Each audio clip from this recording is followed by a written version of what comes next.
ओ आई साहेब, काय करते तुम्हाला? कुठं चाललो साडी घेऊन? अगं तू म्हणली नाही का करायचा आपल्याला कार्यक्रम आमच्या ह्याचा लग्नाचा बर्थडेचा. वाढदिवसाचा. हा, म्हणून साठी बघू आता देते का. 2 दिवस झालं टाक टाक म्हणत होती पण आज तुम्हाला अगोदरच टाका म्हणलेलं का नाही ब्लाऊज शिवायला? आता असं अर्जंट देते का नाही काय माहिती. अगं माजारी असल्यामुळे बघा मी कुठंच गेली नाही बघा. आणि तुम्ही मला भरभरून काय शुभेच्छा दिल्या त्याबद्दल आई साहेब धन्यवाद म्हणते सगळ्याला. आनंदी आहे बरं का. तुम्ही सगळ्यांनी मला एवढं हे केलंय म्हणून आज आणि तुम्हाला प्रश्न पडला असेल आता यांचा बर्थडे तर काय पार्टी वगैरे आहे का? तर रात्री आहे बरं का थोडस आपलं थोडस आपलं साधच छोटंसं. फॅमिलीसाठी मला केलेलं आहे. बघा, आपण ते बाळा काय ऐकत नाही माहित आहे का नाही. ते बाळाला एवढी हौस आहे का नाही आमच्या दोघांचं काय तर करायची. 4 लेकरात करा एवढं आमचं ते बाळ एवढं हौशी आहे का नाही.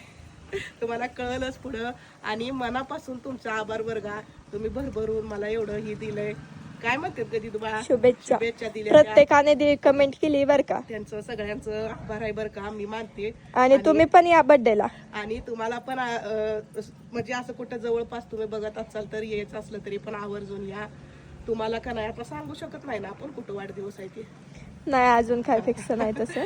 तर का नाही निघाली बघा आता. बघू तर ती टेलरिंग काय मला ब्लाऊज शिवून देते का. म्हणलं जाऊन तरी ती चक्कर मारू. आता ते बाळा एवढं मोठं करताय म्हणल्यावर ब्लाऊजची कमतरता कशासाठी. तुम्हाला आतुरता आहे का नाही बघायची सेलिब्रेशनची? नक्की कमेंट करून कमेंट सांगा. करून सांगा बरं का. मी काय साडी नेसणार आहे. दिदू बाळा मला काय करणार आहे. म्हणजे आज काय काय करायचंय जे मी कधीच केलं नाही ते दिदू बाळा मला करणार आहे. तर चला या माझ्या आनंदात सामील व्हायला.